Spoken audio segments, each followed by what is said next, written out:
আল্লাহর হাবিব সাল্লাল্লাহু আলাইহি ওয়াসাল্লাম নারীদের পরামর্শ গুরুত্ব দিয়েছেন। মাঝে মাঝে জুনিয়রদের পরামর্শ নিতে হয়, ছোট্ট বাচ্চাদের পরামর্শ নিতে হয়।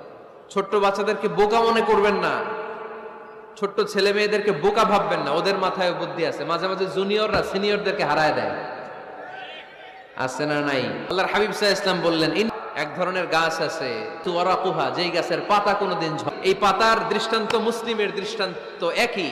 হাদ্দিসুনি মা হিয়া, দেখি তো কোন সাহাবী বলতে পারে এটা কোন গাছ?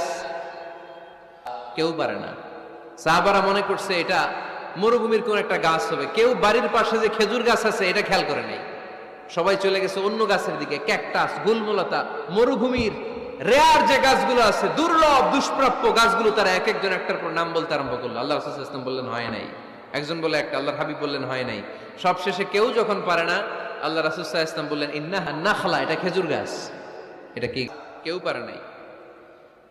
ওয়াজ শেষ, নাসিহত রাদিয়াল্লাহু তাআলা আনহু উনি ওনার ছেলে আব্দুল্লাহ ইবনে ওমরকে নিয়ে যাচ্ছে। আব্দুল্লাহ ইবনে ওমর হঠাৎ করে বললেন, আব্বা, আল্লাহ রাসূল যখন জিজ্ঞেস করেছিল এটা কোন গাছ, আমি কিন্তু জানতাম এটা খেজুর গাছ, আমি কিন্তু জানতাম। ওমর ফারুক বললেন, বলো নাই কেন?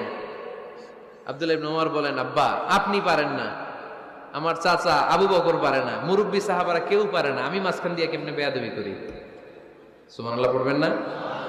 ওমরে ফারুক বললেন, বলো কি? তুমি যদি আজকে বিশ্বনবীর সামনে উত্তরটা দিতে পারতা, আমার ছেলে উত্তর দিতে পেরেছে, এটা জেনে আমার বুকটা এত বড় হয়ে যেত। তার মানে মাঝে মাঝে জুনিয়ররা সিনিয়রদেরকেও হার মানায় দেয়, এরকম আছে না নাই?